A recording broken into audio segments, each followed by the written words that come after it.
সুপ্রিয় শিক্ষার্থীরা, আসসালামু আলাইকুম। স্বাগতম তোমাদের সবাইকে আমাদের অর্থনীতির সুপার সাজেশন ক্লাসে। তোমরা প্রত্যেকে জানো আমাদের এসএসসি পরীক্ষা আর মাত্র একেবারে অল্প কয়েকটা দিন আছে। আর ঠিক এই কারণেই আমরা হাজির হয়ে গেছি আমাদের মানবিকের বা আমাদের আর্টসের সবচেয়ে কঠিন সাবজেক্ট খ্যাত অর্থনীতির সুপার সাজেশন নিয়ে। অর্থাৎ তুমি বলতে পারো আজকের এই ক্লাসটাতে আমরা যে বিষয়গুলো নিয়ে কথা বলবো এগুলোই তোমার সৃজনশীল প্রশ্নের জন্য সবচেয়ে গুরুত্বপূর্ণ হয়ে উঠবে। অর্থাৎ যেই টপিকগুলো আমরা বলবো ইনশাআল্লাহ এই টপিকগুলো থেকেই তোমাদের সৃজনশীল প্রশ্ন শতভাগ কমন পড়বে। আমি ইতিমধ্যেই দেখতে পাচ্ছি আমার সাথে ফেসবুকে, আমার সাথে ইউটিউবে, এমনকি আমাদের শিক্ষা অ্যাপে তোমরা অনেকেই যোগ দিয়ে ফেলেছো। তোমাদের প্রত্যেককে ধন্যবাদ আজকের এই ক্লাসটাতে যোগ দেওয়ার জন্য। সেই সাথে ছোট্ট একটা অনুরোধ অবশ্যই করে রাখছি, সেটা হচ্ছে তোমরা যারাই আমাদের এই ক্লাসটা ফেসবুক থেকে দেখছো অবশ্যই এই ক্লাসটা তোমার নিজস্ব যে ফেসবুক আইডিটি আছে সেখানে একটু শেয়ার করে নেওয়ার চেষ্টা করবে।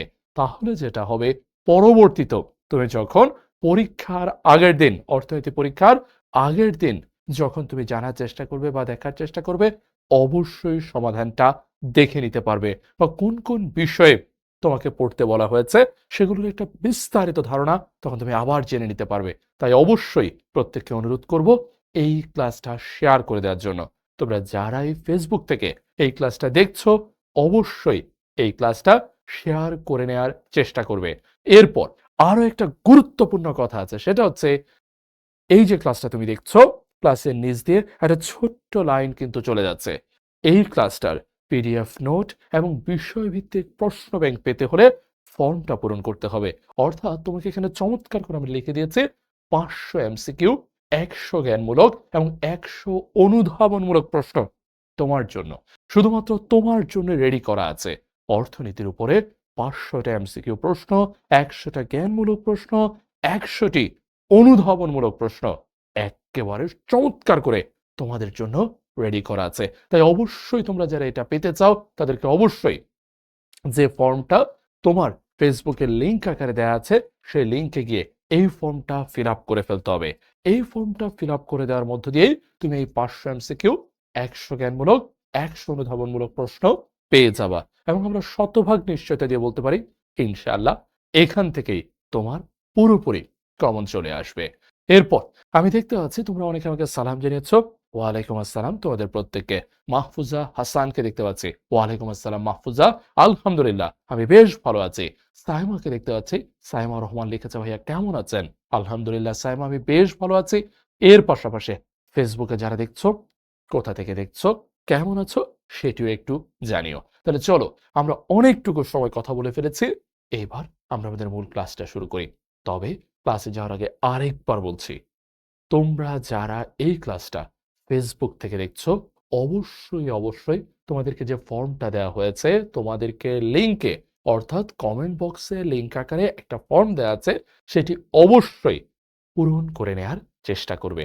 সেটি পূরণ করে নিলেই তুমি 500 এমসিকিউ, 100 জ্ঞানমূলক, 100 অনুধাবনমূলক প্রশ্ন পেয়ে যাবা।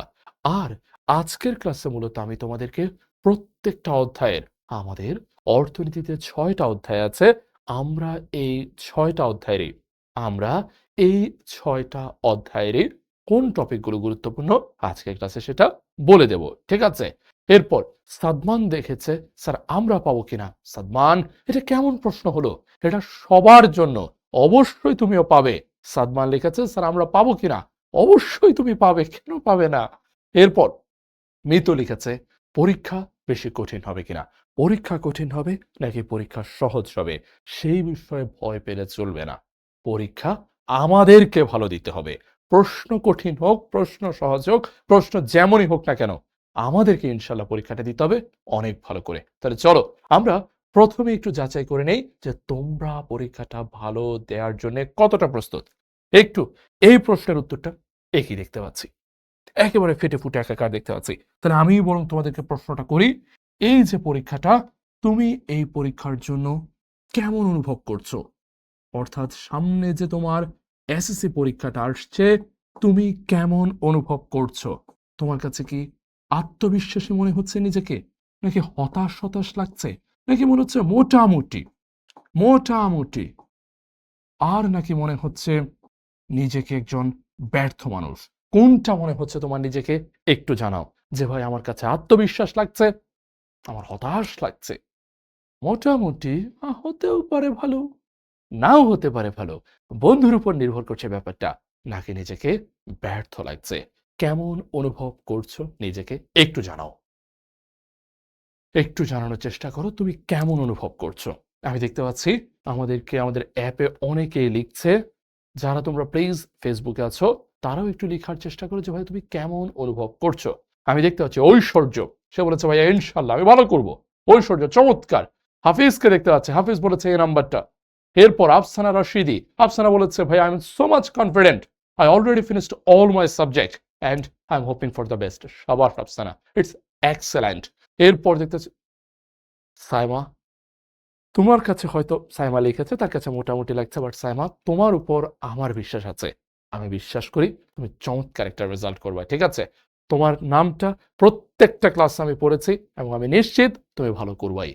এরপর রাবেয়া বলেছে আত্মবিশ্বাসী, চমৎকার রাবেয়া। সাবিকুন নাহারকে দেখতে পাচ্ছি ইনশাআল্লাহ ভালো করবে, সে লিখেছে। এরপর আফসানা রশিদি ইনশাআল্লাহ নিশ্চয়ই ভালো করবে। সাদিয়া আক্তারকে দেখতে পাচ্ছি, সেও বলছে এই নাম্বারটা অর্থাৎ আত্মবিশ্বাসী। মুসলিমা বলেছে এই নাম্বারটা অর্থাৎ মুসলিমাও নিজেকে আত্মবিশ্বাস অনুভব করছে, চমৎকার। কিন্তু এই কি দেখতে পাচ্ছি আমাদের মোহাম্মদ, ওর পুরো নামটা পড়তে পারছি না, মোহাম্মদ রায়হান, একদম রায়হান বলতেছে হতাশ হতাশ লাগছে। নুসরাত সিদ্দিকা বলতেছে মোটামুটি। সাদমান বলতেছে "স্যার, ফাটিয়ে দিতে হবে পরীক্ষাতে, এটা কোনো ঘটনা নাকি? ইনশাল্লাহ আমরা ভালো করতে পারবো। স্মৃতি বলেছে ইনশাল্লাহ ভালো করবো, চমৎকার। অর্থাৎ আমরা দেখতে পাচ্ছি তোমাদের বেশিরভাগের কাছে মনে হচ্ছে যে ইনশাল্লাহ আমি পারবো। বেশিরভাগের কাছে মনে হচ্ছে যে আমাকে দিয়ে হবে। খুব অল্প কিছু মানুষ মোটামুটি অনুভব করছো। হতাশ অনুভব করার সংখ্যা বেশ কম, আর নিজেকে ব্যর্থ অনুভব করার সংখ্যা আরো কম। অর্থাৎ এই ব্যাপারটাই আমাদেরকে সবচেয়ে বেশি ভালো লাগাটুকু দেয় যে ইনশাল্লাহ আমাদের ক্লাসগুলো করে শিক্ষার্থীরা নিজেদের চেষ্টা পরিশ্রমের মধ্য দিয়ে এমন একটা অবস্থায় এসেছে যে তোমরা আত্মবিশ্বাসী হয়ে উঠতে পেরেছ। এটাই সবচেয়ে চমৎকার কথা। এরপর অনেকেই লিখেছ যে ভাই ভয় লাগতেছে। ভাইয়া বিশ্বাস করো, আমার নিজের যখন এসএসসি পরীক্ষা এসেছিল, আমার নিজের যখন এইচএসসি পরীক্ষা এসেছিল, আমার নিজেরও ভয় লেগেছিল। প্রচন্ড রকম ভয় লেগেছিল। আমি তোমাকে বলে বোঝাতে পারবো না এই ভয়ের মাত্রাটা কোন লেভেলের। এই ভয়টা কতটা বেশি এটা বলে তোমাকে বোঝানো যাবে না। আমার নিজের কাছে মনে হতো আমার পেটের মধ্যে অসংখ্য প্রজাপতি উঠতেছে এবং আমার ২ টা পা অসম্ভব ভারী লাগতো। এর পাশাপাশি আমার পরীক্ষার হলে ২ রকম অনুভব হতো। কখনো আমার কাছে মনে হতো তীব্র ঠান্ডা লাগতেছে। মনে হতো ঠান্ডায় আমি জমে যাচ্ছি। আবার কখনো আমার প্রচন্ড রকম ঘাম হতে শুরু করত। পরীক্ষার ১ম দিকে যখন ফার্স্ট ১ ঘন্টা যেত, ১ম ১ ঘন্টা, ১ম ৪০ মিনিট, ১ম ৫০ মিনিট আমার প্রচন্ড রকমভাবে শীত লাগতো। পরীক্ষার লাস্ট 40 মিনিটস, লাস্ট 50 মিনিটসে আমার প্রচন্ড গরম লাগতো। কিন্তু সত্যিকার অর্থে তখন এতটা গরমও পড়ছে না, আবার এতটা ঠান্ডাও পড়ছে না। কোনোটাই ছিল না। পুরো ব্যাপারটাই ছিল একটা প্রেশার। তুমি যখনই এই প্রেশারটা অনুভব করতে শুরু করবা, তোমার সবচেয়ে বেশি ঝামেলা যেটাতে হবে সেটা হচ্ছে তোমার হাতে। তোমার হাত চলতে চাইবে না। ফলশ্রুতিতে যেটা হবে, একটা সৃজনশীল প্রশ্ন তুমি যতটুকু বড় করে লেখার কথা ছিল, সেই বড় করে তুমি আর লিখতে পারবা না। ঝামেলা দেখা দিবে ১। ২, অনেকের ক্ষেত্রে যেটা দেখা যায়, হাত থেকে শুরু করে সবকিছু স্থির হয়ে যায়। ফলশ্রুতিতে নিজে, নিজে যখন একটু প্রেশার দিয়ে লেখার চেষ্টা করে, তখন হাতটা কাঁপতে থাকে। হাত কাঁপতে থাকার কারণে যেটা দেখা যায়, হাতের লেখাতে সমস্যা দেখা দেয়। অর্থাৎ হাতের লেখা খুবই বাজে হয়ে যেতে শুরু করে। ঠিক আছে? এই কারণে যতটুকু পারো মানসিকভাবে স্থির থাকার চেষ্টা করবে, নিজের উপরে বিশ্বাস রাখার চেষ্টা করবে, তুমি পারবা। এই কনফিডেন্টটা রাখার চেষ্টা করবে। তাহলেই দেখবা পরীক্ষাটা অনেক বেশি ভালো হবে। ভুল করেও অতিরিক্ত চাপ নিয়ে নিও না। অতিরিক্ত চাপ নিয়ে নিলে পরীক্ষা যেটুকু ভালো করার কথা তোমার, যতটুকু সক্ষমতা তোমার, সেখান থেকে অনেকটুকু পিছিয়ে পড়বে তুমি। ঠিক এই ব্যাপারটা সবসময় খেয়াল রাখবে। এরপর বেল্লাল লিখেছে পরীক্ষার চিন্তায় আমার বুকটা ফেটে ওঠে। ভাইয়া তোমার বুক ফেটে ওঠার কোনো কানেকশন নাই। তুমি পারবা। ঠিক আছে? এরপর সাদিয়া লিখেছে হ্যান্ড রিটেনটা কেমন ভালো আর ফার্স্ট করব। আচ্ছা সাদিয়া, পরীক্ষার হাতের লেখাটা কিভাবে ভালো করবা? এটা নিয়ে আমরা কথা বলবো ইনশাআল্লাহ। এরপর মেঘা বলেছে তার ভয় করছে। ভয় পাওয়ার কোনো কারণ নেই মেঘা। এরপর স্মৃতি বলেছে এই সাজেশনটুকু পড়লে সব কমন পাবো কিনা। ইনশাআল্লাহ স্মৃতি তুমি কমন পাবা। তাহলে চলো আমরা এবার সাজেশনটুকুতে যাই। ৬টা অধ্যায়, প্রত্যেকটা অধ্যায়েরই সবচেয়ে গুরুত্বপূর্ণ টপিক কোনটা, কোনটা অবশ্যই আসবে আমরা সেটা দেখব। চলো শুরু করি।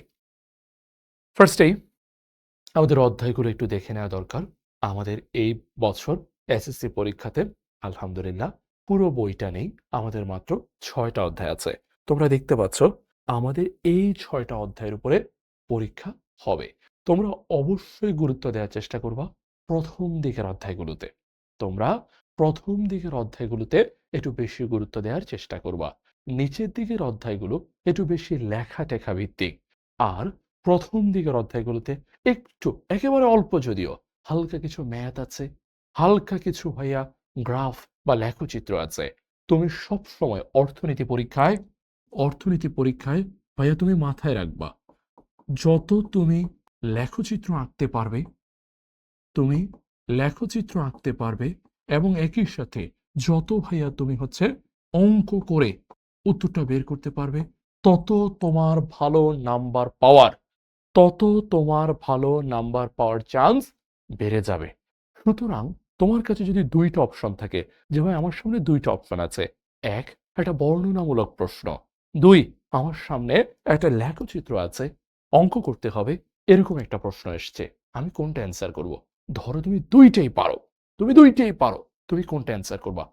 অবশ্যই তুমি যেটার মধ্যে লেখচিত্র আছে, যেটার মধ্যে অঙ্ক আছে, তুমি সেটা অ্যান্সার করবা। কারণ কারণ হচ্ছে ভাইয়া যেটার মধ্যে অঙ্ক আছে, যেটার মধ্যে লেখচিত্র আছে, সেটার মধ্যে লেখা একটু কম। সুতরাং কম সময়ে তুমি উত্তরটা করে ফেলতে পারবা।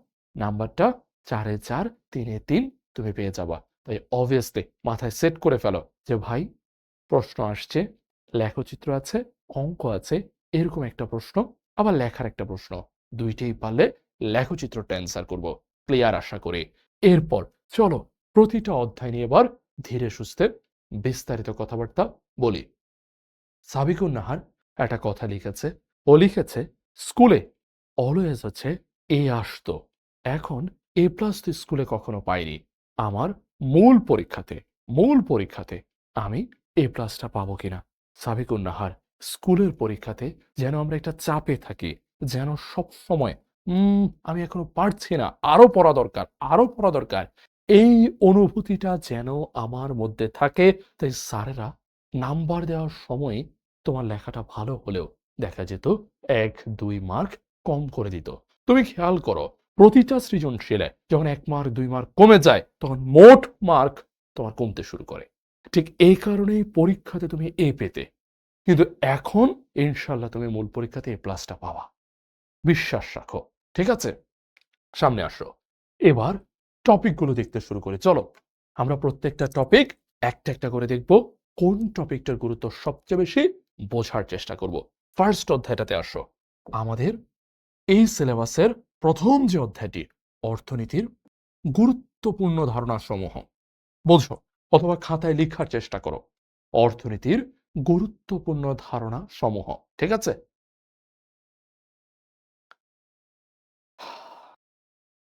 কি যে বলবো? আমাদের সাথে সজিতা ও যোগ দিয়েছে। ও খুব সুন্দর একটা প্রশ্ন করেছে। ও লিখেছে, "স্যার আর ৪ দিন পরে ৪ দিন পরে পরীক্ষা।"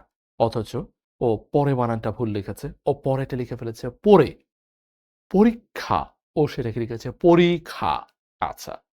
ও বলেছে, "স্যার", স্যারও লিখে নাই, লিখেছে সার। দন্তের সঙ্গে সার। সার আর ৪ দিন পরে পরীক্ষা।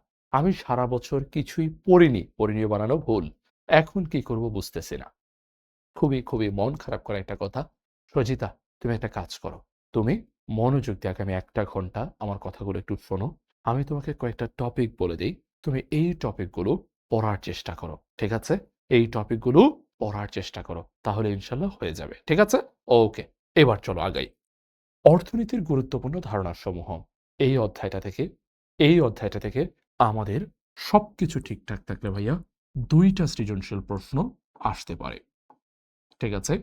এই অধ্যায় থেকে ভাইয়া ২ টা সৃজনশীল প্রশ্ন আসতে পারে। সবচেয়ে গুরুত্বপূর্ণ টপিক কোনটা? এই অধ্যায় থেকে ভাইয়া সবচেয়ে গুরুত্বপূর্ণ যেটা আসতে পারে সেটা হচ্ছে সুযোগ ব্যয়। এখন কথা হচ্ছে সুযোগ ব্যয় দিয়ে ভাইয়া আসবেটা কি? সুযোগ ব্যয় দিয়ে ভাইয়া আসবেটা কি? তোমাকে আমরা খুব চমৎকার করে একটা রেখা পড়িয়েছিলাম, মনে আছে?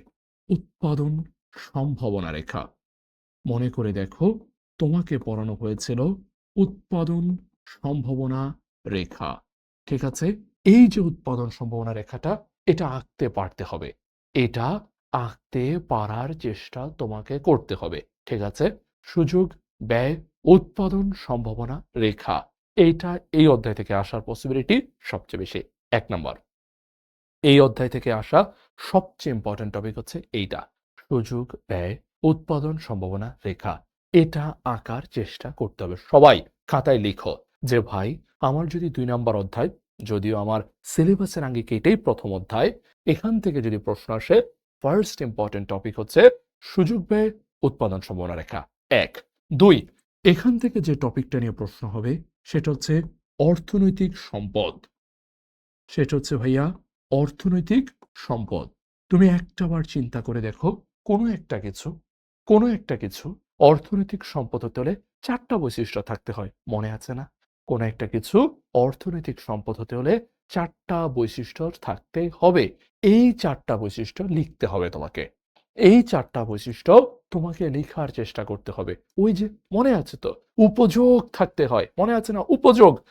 একটা বস্তুর, একটা দ্রব্যের, একটা সেবার অভাব পূরণের যে ক্ষমতা, অভাব পূরণ করার যে ক্ষমতা, উপযোগ, এটা থাকতে হবে। এরপর তুমি পড়েছ অপ্রাচুর্যতা থাকতে হবে। অপ্রাচুর্যতা অর্থাৎ এটা কম, কম থাকতে হবে। এটা মানুষের যে পরিমাণ চাহিদা তার তুলনায় একটু কম, কম থাকতে হবে। একটু কম, কম থাকতে হবে। এরপর ৩ নাম্বারে কি আছে? ৩ নম্বরে আছে হস্তান্তর যোগ্যতা। হস্তান্তর যোগ্যতা অর্থাৎ এটা টাকা দিলে হস্তান্তর করা যাবে, এই অবস্থায় থাকতে হবে। ৪ নাম্বারে কি আছে? ৪ নাম্বারে আছে ভাইয়া বাহ্যিকতা। ৪ নাম্বারে আছে বাহ্যিকতা। অর্থাৎ এই অর্থনৈতিক সম্পদ, অর্থনৈতিক সম্পদ এটা হচ্ছে তোমার পরবর্তী গুরুত্বপূর্ণ টপিক। অর্থনৈতিক সম্পদ পরবর্তী গুরুত্বপূর্ণ টপিক। একটু মাথায় রাখার চেষ্টা করো। অর্থনৈতিক সম্পদ পরবর্তী গুরুত্বপূর্ণ টপিক। এরপর ভাইয়া বাংলাদেশের অর্থনৈতিক সম্পদের বিবরণ। বাংলাদেশের অর্থনৈতিক সম্পদের বিবরণ ও অর্থনৈতিক কার্যাবলী। বাংলাদেশের অর্থনৈতিক কার্যাবলী শেষ। এই অধ্যায় থেকে গ নাম্বার এবং গ নাম্বার প্রশ্নের জন্য, গ নাম্বার এবং গ নাম্বার প্রশ্নের জন্য এই ৩ টা টপিকই সবচেয়ে গুরুত্বপূর্ণ। এই ৩ টা টপিক তুমি পড়ে যাবা। গ, গ এর জন্য, গ, ঘ এর জন্য। ক্লিয়ার কথাবার্তা। এরপর বেলাল প্রশ্ন করতেছিল ক নাম্বার প্রশ্নটা যদি কমন না পড়ে। বেলাল, কমন না পড়ার তো কোনো অপশন নাই ভাইয়া। কমন তোমার পড়বেই। কমন তোমার পড়বেই। আমরা তোমাকে একটা ছোট্ট প্রশ্ন ব্যাংকের মতো দিয়ে দিচ্ছি। সেখানে ১০০ টার কাছাকাছি তোমার জন্য ক নাম্বার প্রশ্ন আছে। তুমি এই ১০০ টা প্রশ্ন পড়ে যাবা, কমন পড়বে ইনশাআল্লাহ। নিশ্চিত কথা ভাইয়া। ঠিক আছে? আমাদের অধ্যায় মাত্র ৬ টা। কমন পড়বে না মানে কি? অবশ্যই কমন পড়বে। ঠিক আছে? তাহলে এই অধ্যায়টা শেষ ভাইয়া। এই অধ্যায় থেকে তোমার গ নাম্বার প্রশ্নের সুযোগ ব্যয়, উৎপাদন সম্ভাবনা রেখা এটা আসতে পারে। অর্থনৈতিক সম্পদ, ওই যে ৪ টা বৈশিষ্ট্য থাকতে হয়। অর্থনৈতিক সম্পদ ৪ টা বৈশিষ্ট্য থাকতে হয়। এটা হচ্ছে দ্বিতীয় ইম্পর্টেন্ট। এরপর লাস্টলি বাংলাদেশের অর্থনৈতিক সম্পদের বিবরণ। কৃষিজ সম্পদ, বনজ সম্পদ, খনিজ সম্পদ, মৎস্য সম্পদ, প্রাণী সম্পদ, পানি সম্পদ, এগুলো নিয়ে একটু জানবা। বাংলাদেশের অর্থনৈতিক কার্যাবলী, এগুলো নিয়ে একটু জানবা। তাহলে এই অধ্যায় থেকে তুমি ইনশাআল্লাহ সৃজনশীল প্রশ্ন আনসার করতে পারবা। কথা শেষ। ঠিকঠাক? এই হলো ভাইয়া অধ্যায় ২। এই হচ্ছে অধ্যায় ২। এরপর আসো পরেরটাতে যাই। উপযোগ, চাহিদা, যোগান, ভারসাম্য। ভাইয়া এই অধ্যায়টা থেকে কি আসতে পারে? আমাদের অনেকের কাছে এই অধ্যায়টা কঠিন লাগে। ঠিক আছে? এই অধ্যায়টা থেকে কি আসতে পারে? চলো একটু দেখার চেষ্টা করি। ইয়াদ, এই ক্লাসটা ফেসবুকে দেয়া হচ্ছে। ফেসবুকে তোমাকে একটা হচ্ছে লিঙ্ক দেয়া আছে। ঠিক আছে? ওইখানে গিয়ে একটা ফর্ম পূরণ করতে হবে। ফর্ম পূরণ করলে তুমি প্রশ্ন ব্যাংকটা পেয়ে যাবা। ঠিক আছে? কোনো টেনশন নাই। আল্লাহ! মেঘা লিখেছে যে, "ভাই শিক্ষামন্ত্রী তো অনেক কড়া নিয়ম দিয়েছে। এটা সত্যি কিনা?" তোমার শিক্ষামন্ত্রীকে নিয়ে চিন্তা করতে হবে না। তোমার চিন্তা করতে হবে এইটা নিয়ে। এগুলো যদি তুমি ভালো করে পারো তাহলে শিক্ষামন্ত্রী যত কঠিন নিয়মই দিক তুমি ইনশাল্লাহ পারবা। ঠিক আছে? উনি যত কঠিন নিয়মই করুক, তোমার কাজ হচ্ছে পরীক্ষার হলে যাওয়া, নিজে নিজে নিজে নিজে সবকিছুর উত্তর করা, অন্যের থেকে দেখা দেখি করার চেষ্টা না করা। তাহলে শিক্ষামন্ত্রী যা ইচ্ছা কঠিন নিয়ম দেখ, কিচ্ছু হবে না। ঠিক আছে? তানজিল লিখেছে, ভাইয়া আমি উপযোগ এবং চাহিদা বাদ দিতে চাচ্ছি, হবে কিনা? উত্তর হচ্ছে তানজিল, হবে না। হবে না রে ভাই। অর্থনীতির সবচেয়ে গুরুত্বপূর্ণ টপিকগুলোর একটা হচ্ছে উপযোগ আর চাহিদা। উপযোগ আর চাহিদা অবশ্যই আসবে। উপযোগ আর চাহিদা অবশ্যই আসবে, অবশ্যই আসবে। ঠিক আছে? সুতরাং বাদ দেওয়া যাবে না। ঠিক আছে? আর এটা তুমি পারবা না কেন? খুবই সহজ। ওকে, সো আমরা একটু দেখার চেষ্টা করি উপযোগ, চাহিদা, যোগান, ভারসাম্য। একটু এই জায়গাটা বোঝার চেষ্টা করি। অনেকের কাছেই এই অধ্যায়টাই মোটামুটি সবচেয়ে কঠিন।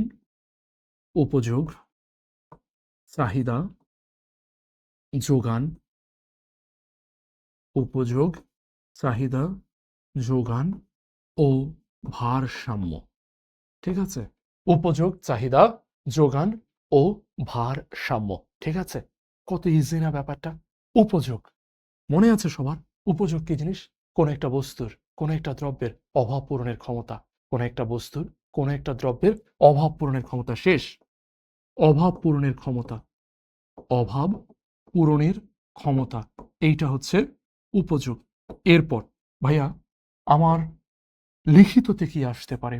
লিখিততে ভাইয়া তোমার এই যে উপযোগ আছে, মোট উপযোগ দিয়ে দিতে পারে। মোট উপযোগ তোমাকে দিয়ে দিবে, প্রান্তিকটা বের করা লাগতে পারে।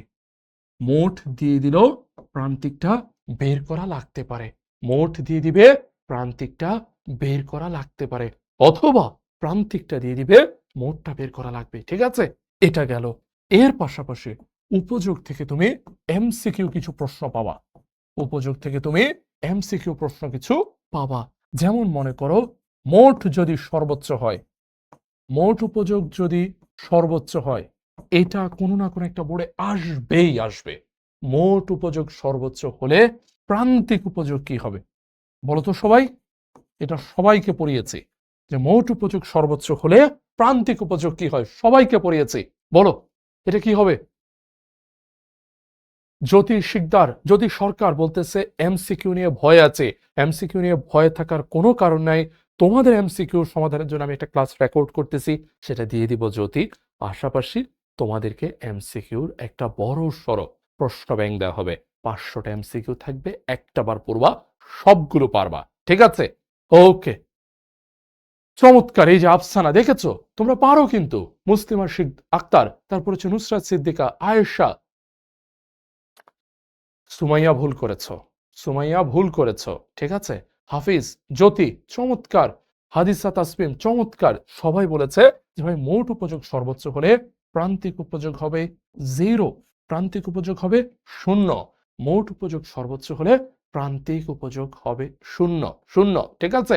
এখন প্রশ্ন হচ্ছে সুমাইয়া কি ভুলটা করেছে?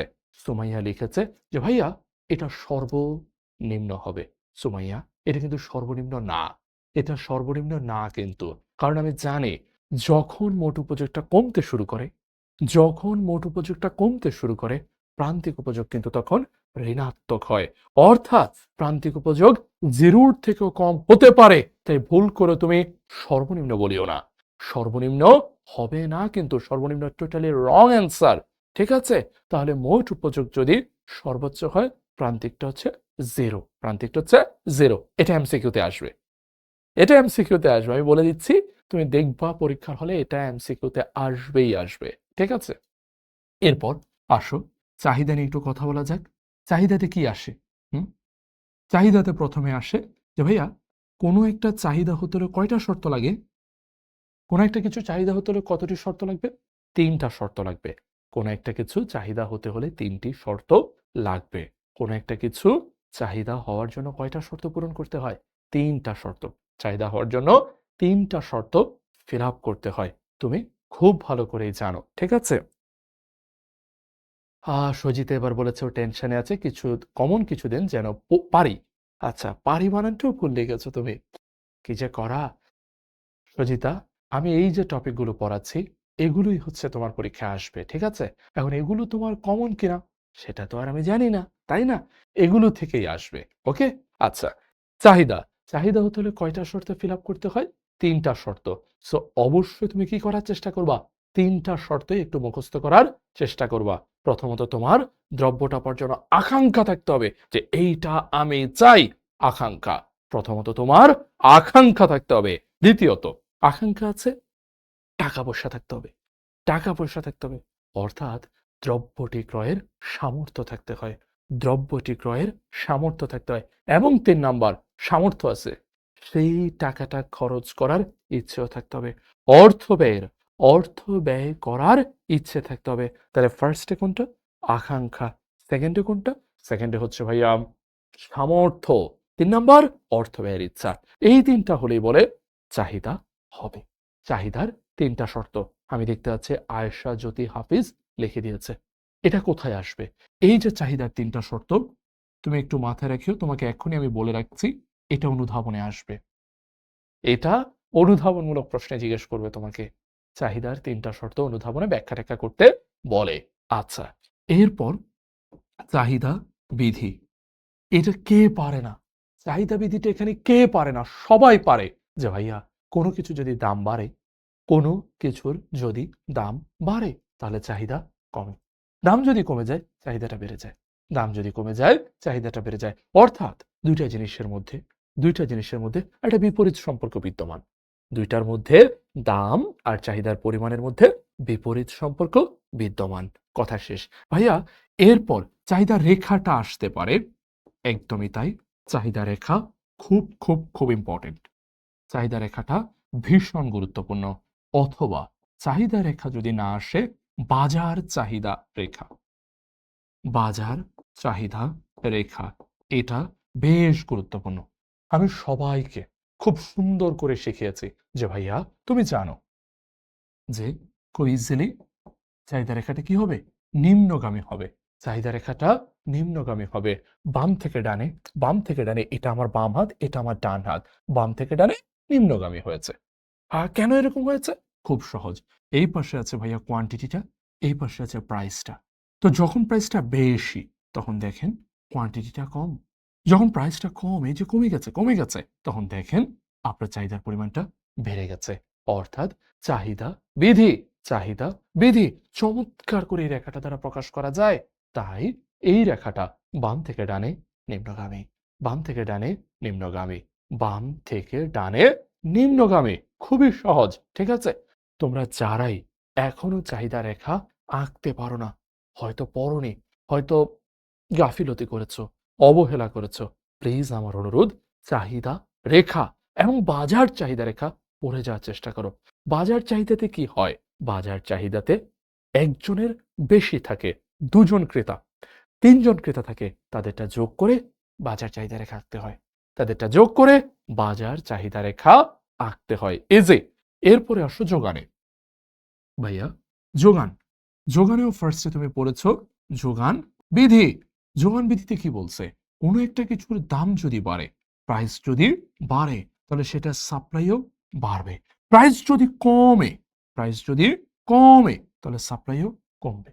দাম বাড়লে যোগান বাড়বে, দাম কমলে যোগান কমবে। দাম বাড়লে যোগান বাড়বে, দাম কমলে যোগান কমবে। That's it. খুবই সহজ। ভাইয়া রেখাটা এঁকে দেখান। খুব সহজ। আমরা ইজিলি জানি রেখাটা বাম থেকে ডানে ঊর্ধ্বগামী। রেখাটা বাম থেকে ডানে ঊর্ধ্বগামী। তোমরা গ্রাফ আঁকার সময় এই যে গ্রাফটা আঁকছি, এই গ্রাফটাতে একটা বেশ বড় ভুল আমি করেছি। অনেক বড় একটা ভুল এই গ্রাফটাতে আমি করছি। পরীক্ষার হলে অসংখ্য শিক্ষার্থী এই ভুলটা করে আসবে। সে ভুলটা কি? সেই ভুলটা হচ্ছে আপনি যে নিচের দিকে দাগটা দিচ্ছেন এখানে কিউটা দেন নাই। তোমরা অনেকে এটা দিবা না। এটা ভুল। এটা ভুল। তোমাকে এই কিউটা দিতে হবে। ঠিক আছে?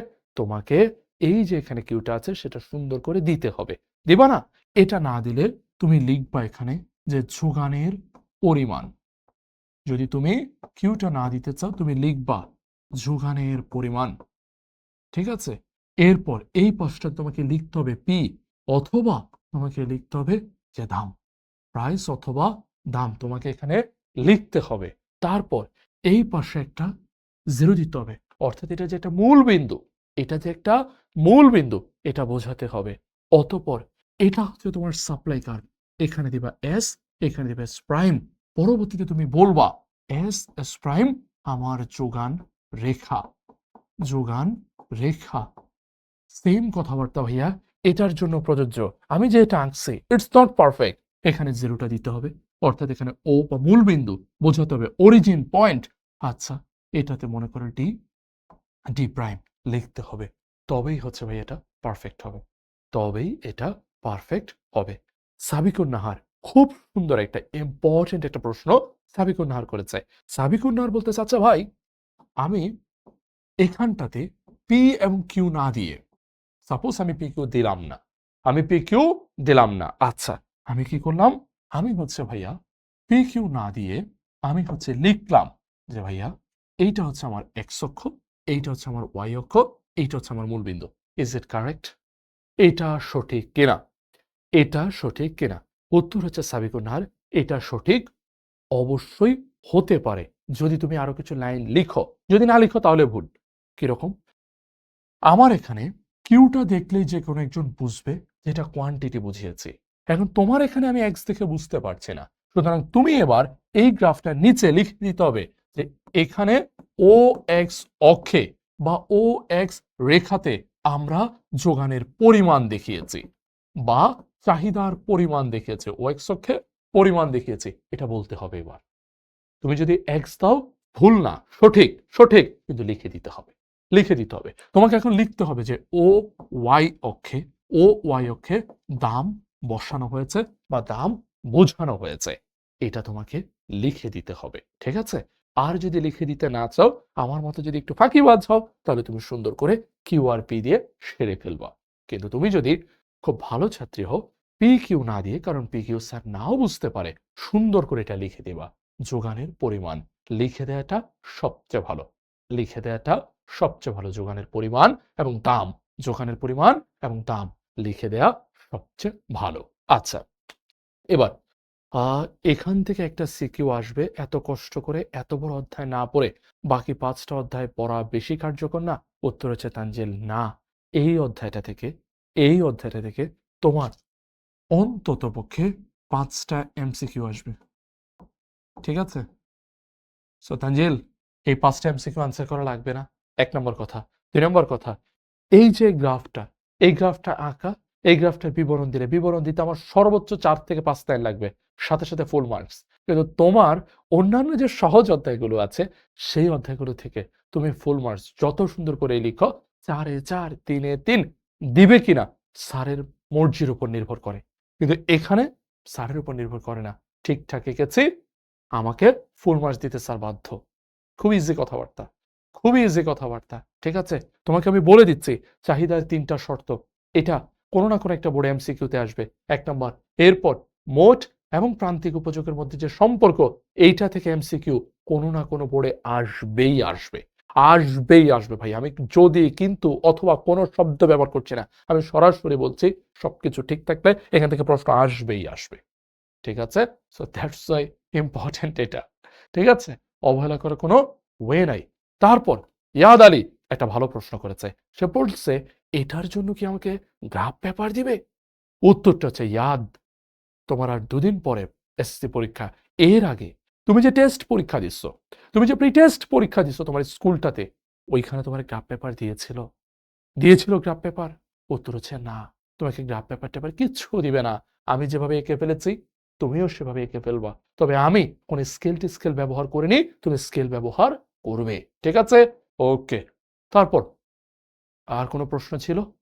আহ ওকে, আচ্ছা, প্রত্যেকটা লাইন পড়েছি, গাইডের অবজেক্টিভ কোশ্চেনের প্যাটার্নস দেখে আহ আচ্ছা, ওকে, ওকে,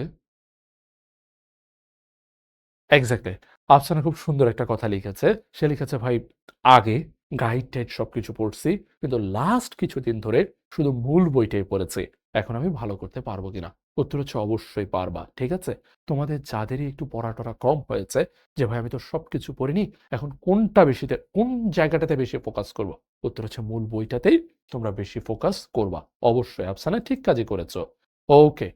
এর পরবর্তীতে লিখেছে আ একজন লিখেছে, "এটা অর্থনীতির ক্লাস কিনা?" হ্যাঁ, এটা অর্থনীতির ক্লাস। তবে ক্লাস বানানটা ভুল হয়েছে। ওকে, তারপর আমরা যোগান রেখাটা দেখে ফেলেছি। এরপর আমরা দেখতে পাচ্ছি ভারসাম্য। ভারসাম্য হচ্ছে তোমরা জানো যেখানে চাহিদা আর যোগান সমান হয়।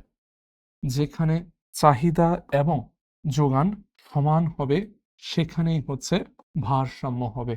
এটা খুবই সহজ। মনে করো এটা হচ্ছে চাহিদা রেখা, এটা হচ্ছে যোগান রেখা। যেখানে চাহিদা আর যোগান ছেদ করেছে সেখানটাতেই ভারসাম্য। সেখানেই হচ্ছে ভারসাম্য। সেখানেই হচ্ছে ভারসাম্য। ঠিক আছে? That's it. এই হলো আমাদের ভারসাম্য। এই হচ্ছে অধ্যায়টা। এই হচ্ছে অধ্যায়টা। তাহলে আশা করি এই দুটি অধ্যায় তোমরা বুঝতে পেরেছ। এই ২ টা অধ্যায় তোমরা বুঝে গেছো। পুরোপুরিভাবে এই ২ টা অধ্যায় বুঝে গেছো। এই ২ টা অধ্যায় থেকেই তোমরা ২ টা সৃজনশীল নিশ্চিন্তে অ্যান্সার করতে পারবা। এই ২ টা অধ্যায় থেকেই তোমরা ২ টা সৃজনশীল নিশ্চিন্তে উত্তর করে ফেলতে পারবা। ঠিক আছে? ভাগ্য যদি ভালো থাকে, সবকিছু যদি ঠিকঠাক থাকে, তাহলে তুমি ৩ টা সৃজনশীলও হয়তোবা এই ২ অধ্যায় থেকে অ্যান্সার করতে পারবা। এই ২ টা অধ্যায় থেকে অ্যান্সার করে ফেলতে পারবা। সামনে যাই একটু। ঠিক আছে? একটু সামনে যাওয়া যাক। এবার উৎপাদন ও সংগঠন। উৎপাদন ও সংগঠন। এখানেও সেইম কথাবার্তা, একই জিনিসে গুরুত্ব দিবা। মোট, গড় এবং প্রান্তিক উৎপাদন। এই জায়গাটা সবচেয়ে ইম্পোর্টেন্ট। মোট, গড় ও প্রান্তিক উৎপাদন। এই অধ্যায়ের এই জায়গাটাই সবচেয়ে ইম্পোর্টেন্ট এবং একটু কঠিনও বটে। মোট, গড় ও প্রান্তিক উৎপাদন। মোট, গড় ও প্রান্তিক উৎপাদন। মোট, গড় ও প্রান্তিক উৎপাদন। মোট, গড় ও প্রান্তিক উৎপাদন। এটা সবচেয়ে ইম্পোর্টেন্ট। এটা কঠিন আছে, বাট এটা আসবে। এটা আসবে। মোট, গড়, প্রান্তিক উৎপাদন। এইটা আসবে ভাইয়া। ঠিক আছে? এরপর ভাইয়া এটা বুঝছি। তারপর একটা সংগঠন, একটা সংগঠন এটার কার্যাবলী। একটা সংগঠন এটার কার্যাবলী, এটার বিকাশ। একটা সংগঠন এটার কার্যাবলী, এটার বিকাশ। সংগঠনের কার্যাবলী, সংগঠনের বিকাশ। সংগঠনের কার্যাবলী, সংগঠনের বিকাশ আসবে। এরপর আমাদের হাদিসা তাসমিন যেটা বলেছে, ক্রম হ্রাসমান প্রান্তিক উপযোগ বিধি। এটা চিত্রটা গুরুত্বপূর্ণ কিনা, এটার ছবিটাও আসতে পারে। এটার ছবি আসলে এত সহজ। আমার কাছে মনে হতো ক্রম হ্রাসমান প্রান্তিক উপযোগ বিধি পরীক্ষায় আসা মানে হচ্ছে স্যার একেবারে আমাকে কোলে তুলে নাম্বারটা দিয়ে দিয়েছে। এত ইজি। তোমরা প্রত্যেকে এটা জানো, ক্রমহ্রাসমান প্রান্তিক উপযোগ বিধি। শেষ। That's it. ক্রমহ্রাসমান প্রান্তিক উপযোগ বিধি। এঁকে ফেলেছি। ক্রমহ্রাসমান প্রান্তিক উপযোগ বিধি। আচ্ছা, কি দেখেছেন? উপযোগ দেখেছেন। ও আচ্ছা, প্রান্তিক উপযোগ। তাহলে এই পাশে লিখে দাও এমইউ। আর এই পাশে হচ্ছে তুমি যে জিনিসটা গ্রহণ করছো সেটার পরিমাণ। আর এই পাশটাতে হচ্ছে মূলবিন্দু। শেষ। হাদিসা তাসমিম দেখেছো, এতটাই ইজি হচ্ছে ক্রমহ্রাসমান প্রান্তিক উপযোগ বিধির ছবিটা আঁকা। ক্রমহ্রাসমান প্রান্তিক উপযোগ বিধির ছবিটা আঁকা। এই বিধিটা কি বলে? তোমরা সবাই জানো যে ভাইয়া, কোনো একটা বস্তু আপনি যদি এক নাগাড়ে একটার পর একটা, একটার পর একটা, একটার পর একটা ভোগ করে যেতে থাকেন, মেঘা তুমি এটা কি বলছো? মেঘা বলতেছে, ভাইয়া সব গ্রাফই তো একই রকম, এই কারণে কঠিন মনে হয়। সব গ্রাফ কঠিন একই রকম কি করে হয়? কি করে হয় তুমি আমারে বলো। অবশ্যই সব গ্রাফ একই রকম না, প্রত্যেকটা গ্রাফ ভিন্ন ভিন্ন। ঠিক আছে? সজিতা বলতেছে, কিছুই তো বুঝি না। হায় হায়, কি আর করা। এটা যে কতটা ইজি সজিতা, তুমি যদি একটাবার বুঝতে। ঠিক আছে? আচ্ছা, তবুও তোমার জন্য আমি ১টা মিনিট সময় নিয়ে বলি একটু। ঠিক আছে? দেখো, খুব ইজি। সেটা হচ্ছে ক্রমহ্রাসমান প্রান্তিক উপযোগ বিধি। ধরো, ধরো তোমার খুব খিদা লাগছে। তুমি একটা সিঙ্গারা খাইছো। তুমি একটা সিঙ্গারা খাইছো। তোমারে আমি জিজ্ঞেস করলাম, আচ্ছা এটা কটুক ভাল লাগছে? তুমি বলে যাবে, কেমনে বলবো? একটা সিঙ্গারা খাইছি, এটা কটুক ভাল লাগছে কেমনে আপনারে আমি বলবো? আমি তখন তোমারে বললাম, এক কাজ করো, এটা তো তোমার মনে করো প্রথম সিঙ্গারা। তোমারে আমি আরো কয়েকটা সিঙ্গারা খাওয়াবো, টেনশন নিও না। তুমি শুধু আমারে বলো, তুমি শুধু আমারে বলো যে 10-এর মধ্যে, 1 হইতে 10-এর মধ্যে তুমি একটা নাম্বার দাও। মনে করো 0 থেকে 10-এর মধ্যে একটা নাম্বার দাও। তুমি বললা, নাম্বার দিব? এটা ১ম টা তো। খুব ভাল লাগছে ভাইয়া। খিদেটা মরছে। এটাতে স্বাদ দেন। তাহলে এটার ভালো লাগার স্বাদ। এরপর বললাম, ২য় আরেকটা সিঙ্গারা খাইলা। এটা কতটুক ভাল লাগছে? তুমি বললা যে, ভাইয়া ১ম টা তো খাইছি। ১ম টা খাওয়ার কারণে আমার পেটটা ভরে গেছিল। তার কারণে ২ নম্বরটা খাওয়ার কারণে একটু কম ভাল লাগছে। তাহলে কম ভাল লাগলে তুমি বসাও ৫। ৩ নম্বরে আরেকটা সিঙ্গারা খাইছো। তোমারে বললাম যে, এটা কতটুক ভাল লাগছে? তুমি বললা, ভাই ১ম, ২য় থেকে আরেকটু কম। আমি, কত? তুমি বললা ৩। চতুর্থটা কত? তুমি বললা চতুর্থটা আরো কম ভালো লাগছে। আমি বললাম, কত? বলো না। তুমি বলছো ১। এরপরে ৫ম আরেকটা খাওয়াইছি সিঙ্গারা। তোমারে বললাম যে, ভাইয়া এটা কতটুক ভাল লাগছে? তুমি বললা, ভাই সিঙ্গারা খাইতে, খাইতে পেটটা ভরে গেছে। এটা একটুও ভালো লাগে নাই। আমি বললাম, তাহলে 0? তুমি বললা 0। ভালো লাগার পরিমাণ 0। এরপরে তোমার আরেকটা সিঙ্গারা আমি জোর করে খাওয়াই দিছি। তুমি খাইতে চাও নাই, জোর করে খাওয়াই দিছি। তুমি বমি করে দিছো। তোমারে জিজ্ঞেস করলাম, কতটুক ভাল লাগছে? তুমি বললা, ধুরো ভাই ভালো তো লাগে না, বরং খারাপ লাগছে। কটুক? তুমি বললা, ৩ একক খারাপ লাগছে। যেহেতু খারাপ লেগেছে তাই মাইনাস। তাই বলে -3। এবার তুমি দেখো, উপযোগ, অভাব পূরণের ক্ষমতা। একটা বস্তু একটা কিছু গ্রহণ করে তোমার কতটুকু ভালো লাগলো, ঠিক আছে? তোমার কতটুকু অভাব পূরণ হলো, সেটাই উপযোগ। প্রান্তিক উপযোগ হচ্ছে তুমি লাস্ট যে দ্রব্যটা গ্রহণ করছো, সেটার যে উপযোগ, ঠিক আছে? সো তুমি দেখো না, আস্তে আস্তে এটা কমছে না? ৭, ৫, ৩, ১, 0, -3। সো এখানেও সেইম ঘটনাটা ঘটছে। এখানেও সেইম ঘটনাটা ঘটেছে। কেমনে এখানে সেম ঘটনা ঘটছে? দেখো, মনে করো এটা ১, এটা ২, এটা ৩, এটা ৪, এটা ৫, এটা ৬, এটা ৭। উপরের দিকে উঠলে আরো উঠবো। এটা -1, এটা -2, এটা -3। মনে করো এটা নাই। আমারে বলছে স্যারে যে, বাবা আঁকো, তুমি এঁকে দেখাও। তো আমি তো কিছু পারি না, হ্যাঁ? আমি বলছি, স্যার কেমনে আঁকবো? আচ্ছা নিচের দিকেও দিতে হবে, তাই না? আমি তো খাচ্ছি সিঙ্গারা। ১ নম্বর সিঙ্গারা, ২ নম্বর, ৩ নম্বর, ৪ নম্বর, ৫ নম্বর, ৬ নম্বর। কয়টা খাইছি সিঙ্গারা? ৬ টাই খাইছি। তাহলে ৬ নম্বর সিঙ্গারা পর্যন্ত আমি গেছি। এই যে ৬ নম্বর সিঙ্গারা। ১ম টা ভালো লাগছে ৭। এই যে উঠলাম, এই যে ৭ গেল। ২য় টা ৫। আচ্ছা ২য় টা ৫। এই যে ৫। আরেকটু ঠিক করে আঁকতে হবে। এপাশে আরে কি করি? আচ্ছা, ২য় টা ৫। এই যে এপাশ থেকে দিলাম টান, ২য় থেকে উঠলাম, এই যে এই বিন্দুতে। শেষ। ৩ নাম্বারটা ৩। এদিক থেকে, এই যে এখানে। তারপরেরটা ১, তারপরেরটা ১, এই যে এখানে। তারপরেরটা 0, তাহলে এই যে এখানে। তারপরেরটা -3, আ, আ, এই যে -3। এবার তুমি এই বিন্দুগুলোরে যোগ করে দাও। এই বিন্দুগুলোরে যোগ করে দাও। যোগ করে দাও। Two, two, two, two, two, two, two, চু, টু, চু, টু, চু। এই যে যোগ করে দিলাম। যোগ করে দিলে নেমে গেছে। এইটাই হলো আমার মার্জিনাল ইউটিলিটি গ্রাফ। শেষ। ধীরে এটা কমছে না? এটা কমছে না? হ্যাঁ, কমছে তো। তাহলে এটারই বলে ক্রমহ্রাসমান প্রান্তিক উপযোগ। ক্রমে হ্রাস পাচ্ছে। ক্রমে কমে যাচ্ছে। ক্রমে হ্রাস পাচ্ছে বা ক্রমে কমে যাচ্ছে। এই হলো কথা ভাইয়া। ঠিক আছে? ক্রমে হ্রাস পাচ্ছে বা ক্রমে কমে যাচ্ছে। দ্যাটস ওয়াই এটারে বলতেছে ক্রমহ্রাসমান প্রান্তিক উপযোগ। এটা না পারার কি আছে? যে তার অর্থনীতি বই একবার পড়ছে, বলে ভাই একবার পুরো বছরে একটাবার রিডিং দিছিলাম, সেও পারবে। ক্রমহ্রাসমান প্রান্তিক উপযোগ বিধি। ঠিক আছে? আচ্ছা, তানজিল কি সুন্দর লিখছে, এইটা সহজ। এই তো তানজিল, পারবা না কেন রে ভাই? এটা তুমি পারবা। এটা আসতে পারে। তাহলে দেখো, আমি তোমার ইজিলি কিছু কথা বলতেছি। অধ্যায়, এই অধ্যায়টা থেকে তুমি ৩টা টপিক পড়লা। ১ নম্বরে পড়ছো মোট গড় প্রান্তিক উৎপাদন, এখান থেকে। ২ নম্বরে পড়ছো সংগঠনের কার্যাবলী বিকাশ। ৩ নম্বরে আমাদের প্রান্তিক উপযোগ বিধিটা দেখছো। এই ৩টা জিনিস পড়ে যাবা। এই ৩টা জিনিস পড়ে গেলে এই অধ্যায়ের সিকিউটা তুমি পারবা। এই ৩টা জিনিস পড়ে গেলে এই অধ্যায়ের সিকিউটা তুমি পারবা। এরপর ভাইয়া, এখানে ভাইয়া এই অধ্যায় থেকে ভাই এমসিকিউ কোথা থেকে হবে আমার? আমার এমসিকিউটা কোত্থেকে হবে? ভাইয়া, এই অধ্যায়ের একদম শুরুতে উৎপাদনের উপকরণ আছে। উৎপাদনের উপকরণ মানে হচ্ছে ওই যে ভূমি, আহ, শ্রম, মূলধন, সংগঠন। ভূমি, শ্রম, মূলধন, সংগঠন। এখান থেকে এমসিকিউ আসবে। ভূমি, শ্রম, মূলধন, সংগঠন, এখান থেকে এমসিকিউ আসবে। ভূমি, শ্রম, মূলধন, সংগঠন, এখান থেকে এমসিকিউ আসবে।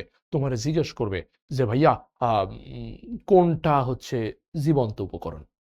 তুমি বলবা। কোনটা হচ্ছে ভাইয়া আদি অক্ষয় উপকরণ? তুমি বলবা যে ভূমি। জীবন্ত কোনটা? জীবন্ত হচ্ছে শ্রম। এই শিল্পের অধিনায়ক কোনটা? শিল্পের অধিনায়ক হচ্ছে সংগঠন। ঠিক আছে? তুমি বলবা। এইগুলো হচ্ছে তোমার এমসিকিউতে আসবে। এরপর ভাইয়া তোমার আসতে পারে ক নাম্বারে অথবা খ নাম্বারে এই দুইটা টপিক থেকে, এই যে ব্যক্তিগত ও সামাজিক, ব্যক্তিগত ও সামাজিক ব্যয়, এটা আসতে পারে কতে অথবা খতে। এরপর উৎপাদনের প্রকাশ্য ব্যয়, অপ্রকাশ্য ব্যয়, প্রকাশ্য ব্যয়, অপ্রকাশ্য ব্যয়, এটা ক খতে আসতে পারে। আর এগুলো তো গ ঘয়ের জন্য, এগুলো হচ্ছে গ ও ঘয়ের জন্য। বুঝছো? That's it. এই তিনটা অধ্যায় কেউ যদি ভালো করে পড়ে, এই তিনটা অধ্যায় কেউ যদি ভালো করে পড়ে, তাহলে সে নিশ্চিত সুন্দরভাবে সুন্দরভাবে পাস করে ফেলতে পারবে। এ প্লাস না কিন্তু, এ প্লাস না। এই ভিডিওটা যারাই দেখবা, আমি জানি এখানে অনেকেই পাস করব কিনা এই ভয় আছো। তো তোমার মাথায় যদি পাস করা নিয়ে ভয় কাজ করে, তাহলে প্লিজ এই তিনটা অধ্যায় তুমি ভালো করে পড়ে ফেলো। এই তিনটা অধ্যায় ভালো করে পড়লে তুমি 4টা সৃজনশীল প্রশ্ন নিশ্চিন্তে অ্যান্সার করে ফেলতে পারবা। তুমি 4টা প্রশ্ন নিশ্চিন্তে অ্যান্সার করে ফেলতে পারবা। সৃজনশীলে এই 3 অধ্যায় পড়ে গেছো, 4টা সৃজনশীল তুমি অ্যান্সার করতে পারবাই, কনফার্ম কথাবার্তা। 5টাও পারতে পারো, 5টাও পারতে পারো। 4টা সৃজনশীল তুমি কমন পাবাই এই 3 অধ্যায় থেকে। ফার্স্ট 3 অধ্যায়, প্রথম 3টা অধ্যায় পড়ে ফেলো। That's it. ঠিক আছে? এবার নিচের দিকে যাওয়া যাক। নিচের দিকে তুমি বলতেছো অধ্যায়গুলোর নাম বলতে, আহারে এদেরকে নিয়ে কোথায় যাব? প্রথমটা অর্থনীতির গুরুত্বপূর্ণ ধারণা, অর্থনীতির গুরুত্বপূর্ণ ধারণা, অর্থনীতির গুরুত্বপূর্ণ ধারণা অধ্যায় 2। এরপর উপযোগ, চাহিদা, যোগান ও ভারসাম্য অধ্যায় 3। এরপরে ভাইয়া আমাদের এরপরে ভাইয়া উৎপাদন ও সংগঠন অধ্যায় 4। ঠিক আছে? অধ্যায় 4। এই 3 অধ্যায় পড়বা। এই 3 অধ্যায় পড়লে 4টা সৃজনশীল নিশ্চিত। ভাগ্য ভালো হলে 5টাও তুমি পারবা এই অধ্যায়গুলো থেকেই। 3 অধ্যায় থেকে সামনে যাই। এরপর জাতীয় আয় ও এর পরিমাপ, এটা হচ্ছে একটা বলা যেতে পারে আমাদের এমসিকিউ এর জন্য খুবই ভালো একটা জায়গা। প্রথমত জাতীয় আয়ের ধারণা সমূহ কিছুটা ইম্পর্টেন্ট। এরপর মোট দেশজ উৎপাদন পরিমাপের পদ্ধতি, এইটা বেশ ভালো করে পড়বা। এইটা বেশ ভালো করে পড়তে হবে ভাইয়া। সেটা হচ্ছে মোট দেশজ উৎপাদন অর্থাৎ জিডিপি পরিমাপ করার পদ্ধতি। পরিমাপের পদ্ধতি কয়টা যেন? 3টা। পরিমাপের পদ্ধতি কয়টা ভাইয়া? 3টা। পরিমাপের পদ্ধতি হচ্ছে 3টা। 3টা কি কি? উৎপাদন পদ্ধতি, আয় পদ্ধতি, ব্যয় পদ্ধতি। উৎপাদন পদ্ধতি, আয় পদ্ধতি, ব্যয় পদ্ধতি। 3টা পদ্ধতি একটু ভালো করে দেখে শুনে যাবা। তারপর মাথাপিছু মোট দেশজ উৎপাদন, মাথাপিছু মোট দেশজ উৎপাদন, এইটাও মোটামুটি ইম্পর্টেন্ট আছে। তুমি একটু ভালো করে পড়লেই এটা পারবা। ঠিক আছে? এরপর নিচের কোনটা জিডিপির হিসাব বহির্ভূত বিষয়? এটা এমসিকিউতে দিবেই, এটা এমসিকিউতে ভাইয়া দিবেই। নিচের কোনটা জিডিপির বহির্ভূত বিষয়? নিচের কোনটা জিডিপির বহির্ভূত বিষয়? এমসিকিউতে তুমি এখান থেকে প্রশ্ন পাবাই। ঠিক আছে? শেষ। মাথার মধ্যে সুন্দর একটা কনসেপ্ট নিয়ে যাবা যে ভাই জিডিপি, জিএনপি পার্থক্য কি? ছোটবেলায় পড়ছো ভাই, জিডিপির মধ্যে একটা বাউন্ডারি, একটা সীমানা হিসেব করা হয়। ঠিক আছে? জিডিপিতে একটা বাউন্ডারি, একটা ঠিকানা, অর্থাৎ এই যে একটা এরিয়ার মধ্যে আর কি হিসেব করা হবে। আর জিএনপি, জিএনপির মধ্যে কোনো সীমানা, কোনো সীমান্ত দেখা হবে না। জিএনপি এখানে শুধু দেখব নাগরিকরা, আমার নাগরিকরা দুনিয়ার যেখানে খুশি সেখান থেকে অর্থ আয় করলেই সেটাকে বলবো জিএনপি, সেটাকে বলবো জিএনপি। একটাতে দেখব নাগরিকদের ব্যাপারটা, একটাতে দেখব নাগরিকদের ব্যাপারটা, আরেকটাতে দেখব ভাইয়া আমার নির্দিষ্ট সীমানার মধ্যে কিনা। দেশজ যেটা জিডিপি যেটা, ওইটাতে দেখে সীমানা। জিএনপি যেটা, সেটাতে দেখে আমার নাগরিক কিনা, আমার নাগরিক কিনা। That's it. এরপর তোর নিয়ে অবশ্যই এই ভিডিওটা তুমি অবশ্যই আমাদের শিখো অ্যাপের সবসময় পাবা। এর পাশাপাশি আমাদের শিখোর যে ফেসবুক পেজ আছে সেখানে গেলে এই ভিডিওটা, এই ক্লাসটা তুমি পেয়ে যাবা। আচ্ছা, যেটা বলছিলাম, তাহলে ভাইয়া তোমার মাথায় ঢুকে গেছে না? ভাইয়া কি ঢুকবে? জিডিপি আর জিএনপির পার্থক্য। জিডিপি আর জিএনপির পার্থক্য। ভাইয়া এটা তো বুঝছি, কিন্তু মাঝে মধ্যে আমার গুতা দেয়। মাঝে মধ্যে পরীক্ষার হলে আমার গুতা দেয় নিট শব্দটা দিয়ে। কি শব্দটা ভাইয়া? নিট একটা শব্দ আছে। নিট। নিট কি? মোট দেশজ উৎপাদন। এটারে ভাইয়া হঠাৎ করে পরীক্ষার হলে দেখি লেখা আছে নিট দেশজ উৎপাদন। এটা আবার কি জিনিস? আবার পরীক্ষার হলে ভাইয়া একটা জিনিস ছিল মোট জাতীয় উৎপাদন। মোট জাতীয় উৎপাদন জিএনপি। শব্দটা কি ছিল? শব্দটা ছিল জিএনপি। ভাইয়া পরীক্ষার হলে গিয়ে দেখি এনএনপি চলে আসছে। এই এন কি জিনিস? এই এন হচ্ছে ভাইয়া নিট। এন হচ্ছে ভাইয়া নিট। নিট। এই নিট জিনিসটা কি ভাইয়া? What is neat? ভাইয়া তুমি মাথায় রাখবা, যেটা জিএনপি, যেটা জিএনপি, ওটা থেকে অবচয় ব্যয় বাদ দিলে তুমি নিটটা পেয়ে যাবা। সবকিছু থেকে অবচয়টা বাদ দিলে, অর্থাৎ ধরো এই এনএনপি, এনএনপি বের করতে হলে জিএনপি থেকে অবচয় বাদ দিবা, শেষ, পেয়ে যাবা। ভাই এই এনডিপি, নেট ডোমেস্টিক প্রোডাক্ট, ভাইয়া সেম, জিডিপি থেকে অবচয় বাদ দিবা, অবচয় বাদ দিবা, অবচয় বাদ দিলেই ঘটনা ঘটে যাবে, অবচয় বাদ দিলেই ঘটনা ঘটে যাবে। এবার তোমার মাথায় প্রশ্ন আসবে, আচ্ছা ভাই, অবচয় জিনিসটা কি? সব বাদ দিয়ে আমারে বোঝান অবচয় এটার মানে কি আসলে? অবচয় মানে হচ্ছে কোনো একটা কিছু, কোনো একটা কিছু তুমি যদি হচ্ছে একদম, তাজিল বলছে এগুলো তো ক্লাসে পড়াইছিলেন। ঠিক তাই, ক্লাসে পড়িয়েছি, আরেকবার বলে দিচ্ছি আর কি। আচ্ছা, কোনো একটা কিছু তুমি যদি ব্যবহার করতে থাকো, সেটা আস্তে আস্তে দামটা হ্রাস পেতে থাকে, দামটা কমতে থাকে। এই যে দাম হ্রাস পাওয়া, দাম কমে যাওয়া, এগুলোই হচ্ছে অবচয় ব্যয়। এখন এটার দাম যে হ্রাস পেয়েছে, দাম যে কমে গেছে, এটা ঠিকঠাক করতে হয়তো তুমি টাকাটা খরচ করেছো, এই ব্যয়টাই হচ্ছে অবচয় ব্যয়। অবচয় ব্যয়, দ্যাটস ইট। তাহলে এই অধ্যায়টা থেকে তুমি ভাইয়া একটু মাথায় রাখবা মাথা পিছু মোট দেশজ উৎপাদনের ব্যাপারটা, আর মোট দেশজ উৎপাদন কেমনে হিসেব করে, কেমনে হিসেব করে, কেমনে হিসেব করে, এই ব্যাপারটা ক্লিয়ার আশা করি। ঠিক আছে?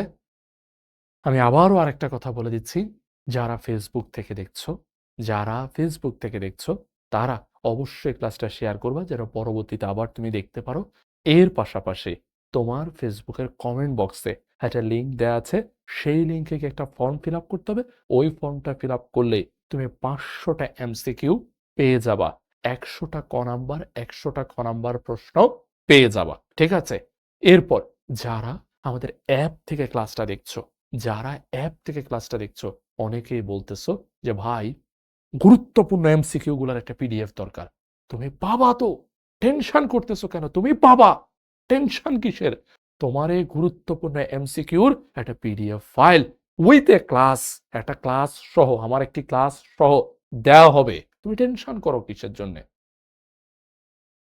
একজন আমারে লিখেছে যে আমি পড়াচ্ছি তারে, কি পড়াচ্ছি জানো? অবচয়। তাকে পড়ানো হচ্ছে অবচয়। সে লিখছে অবচয় না, সে লিখছে অপচয়। ঠিক আছে? শব্দটা অপচয় না, শব্দটা অপচয় না, শব্দটা হলো অবচয়। শব্দটা হচ্ছে অবচয়। ঠিক আছে? তুমি ভাবিও না যে স্যার মনে হয় ভুল করে এটা লিখে ফেলছে। সিরিয়াসলি, শব্দটা হচ্ছে অবচয়। অবচয় ব্যয়, অবচয় ব্যয়, অবচয় ব্যয়। ঠিক আছে? অবচয় ব্যয়ের শব্দটা, অবচয় মানে হচ্ছে, ধরো তুমি খুব সহজে চিন্তা করো, তুমি জিডিপি হিসাব করতে বসছো, তুমি জিডিপি হিসেব করতে বসছো। ঠিক আছে? জিডিপি হিসেব করতে বসার পর তুমি বললা যে ভাইয়া এইটা একটু হিসাব করেন, এইটা এই বছর তৈরি হয়েছে, এইটা এই বছর তৈরি হয়েছে। তো ভালো কথা, এটা এই বছর তৈরি হয়েছে, আমি হিসাব করতে চেষ্টা করলাম, জিডিপির মধ্যে এটার দামটা লিখতে শুরু করলাম, জিডিপির মধ্যে এই কলমের দামটা অ্যাড করলাম। ঠিক আছে? করে ফেললাম। এরপর তুমি আমার বলছো ভাইয়া নিট ডোমেস্টিক প্রোডাক্টটা বের করে, তখন আমার জিডিপির থেকে এই অবশ্যই ব্যয়টা বাদ দিতে হবে। এখন প্রশ্ন হচ্ছে অবশ্যই ব্যয়টা কি, কি বাদ দিব? তুমি আমারে বললা যে ভাই, আপনি যেটা দামটা হিসেব করছেন, আপনি এখন কত নাম্বার মাসে বসে জিডিপি হিসাব করতেছেন? আমি বললাম আমি তো এখন এপ্রিল মাসে জিডিপি হিসাব করতেছি। তুমি বললা এটা তৈরি হয়েছে জানুয়ারি মাসে। জানুয়ারি মাসে, তো জানুয়ারি মাসে এটার দাম কত ছিল? আমি বললাম জানুয়ারি মাসে এটা তো ভাই 300 টাকা দিয়ে কিনছি, তো জিডিপিতে 300 টাকাই বসাই দিছি। তুমি এবার আমারে বললা ভাই, এই যে জানুয়ারি মাসে এই কলমটা তৈরি হয়েছে, একটু বোঝো, জানুয়ারি মাসে এই কলমটা তৈরি হয়েছে, এই কলমটা আপনি 4 মাস ধরে ব্যবহার করছেন না? তো এই কলমটার দাম একটুও কমে নাই? কলমটা তো একটু ক্ষয়ক্ষতি হয়েছে। আমি বললাম, ও তাই তো।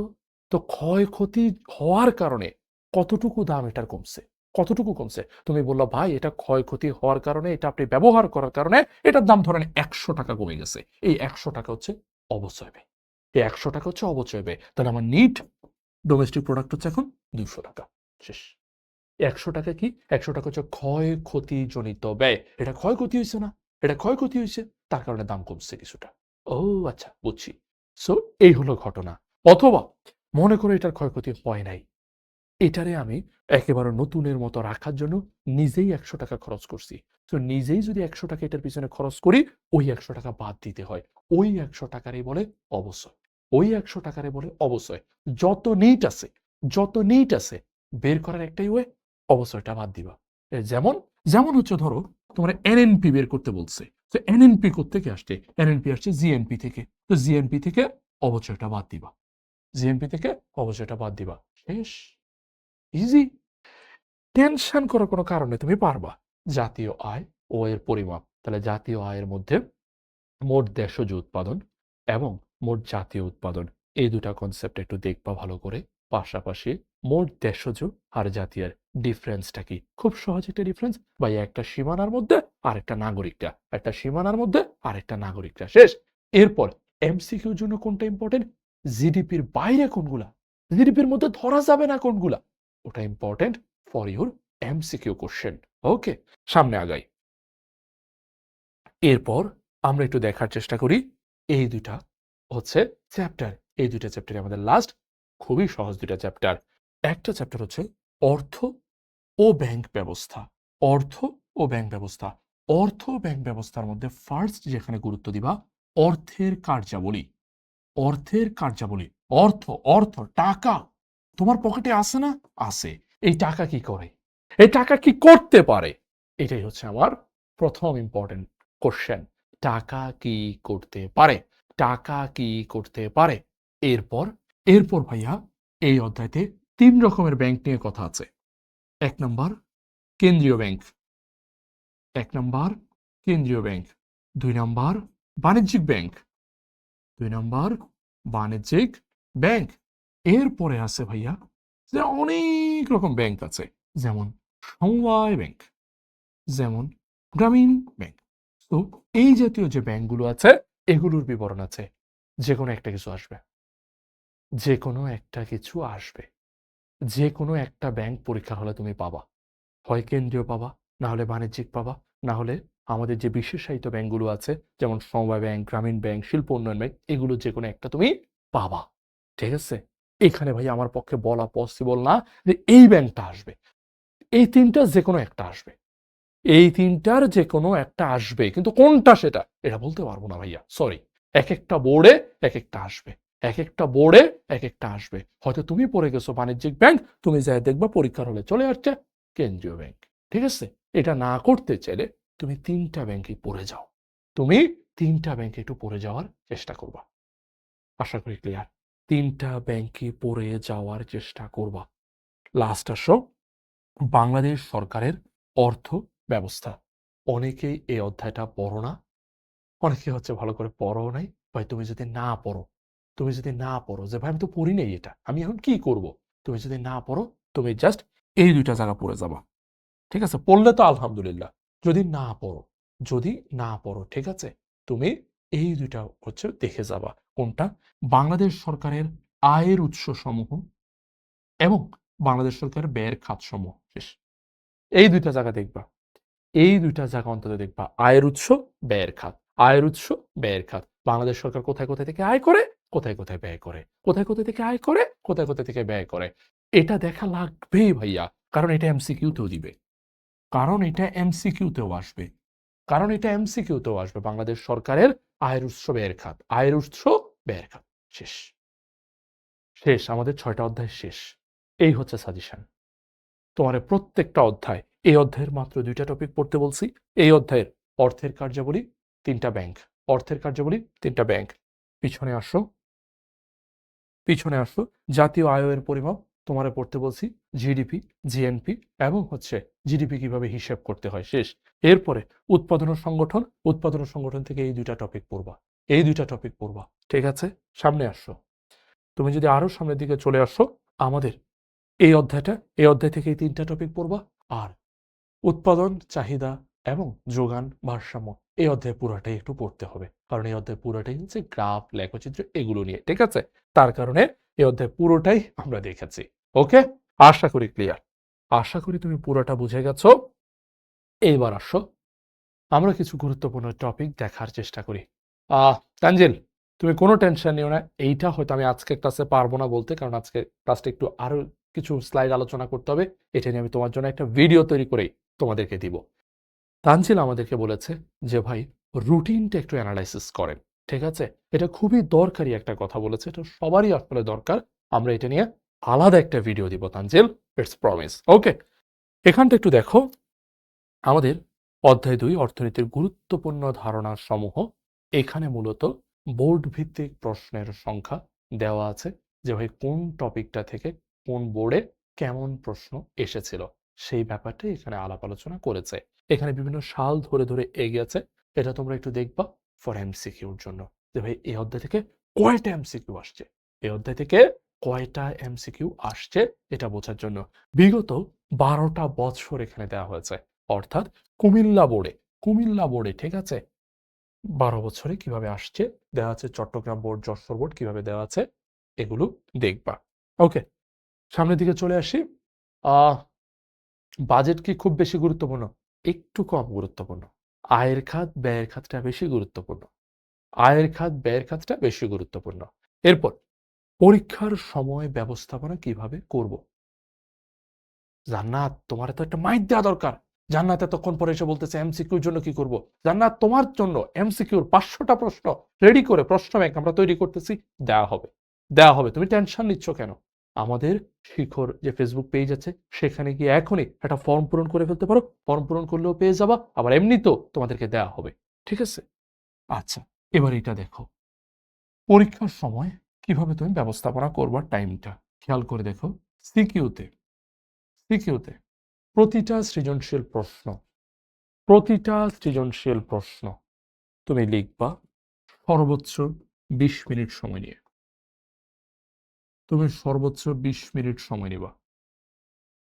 আমার কথাটা বুঝিও, তুমি 20 মিনিট টাইম নিবা, তুমি 20 মিনিট টাইম নিবা। তোমার আমি কি বলতেছি কথাটা ক্লিয়ারলি বোঝো, তুমি 20 মিনিট টাইম নিবা। 20 মিনিটের বেশি ভাইয়া টাইম নিও না, টাইম 20 মিনিটের বেশি টাইম নিলে তুমি বিপদে পড়বা, ঠিক আছে? ভাইয়া প্রথম দিকের প্রশ্নগুলোতে হাতের স্পিড কম থাকে, প্রথম দিকের প্রশ্নগুলোতে হাতের স্পিড কম থাকে। তাহলে প্রথম দিকের প্রশ্নগুলোতে তুমি অনেক সময় দেখা যাবে 22 মিনিট, 23 মিনিট, 24 মিনিটে তোমার প্রশ্নটা শেষ হবে।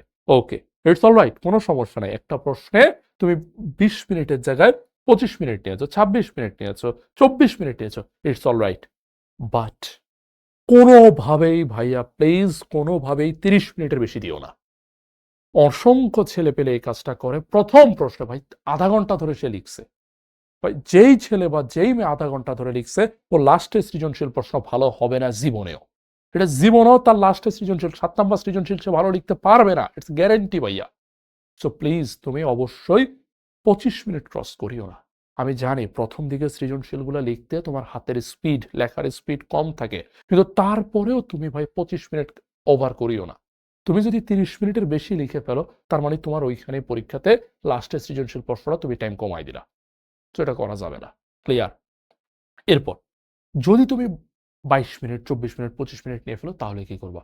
তাহলে 2 নাম্বারটার পরে, 2 পর্যন্ত ঠিক আছে, 3 নাম্বার, 4 নাম্বার, 5 নাম্বার, 3, 4, 5, 3, 4, 5, এই 3টা সিকিউ, এই 3টা সিকিউ একটু দ্রুত লেখার চেষ্টা করবা।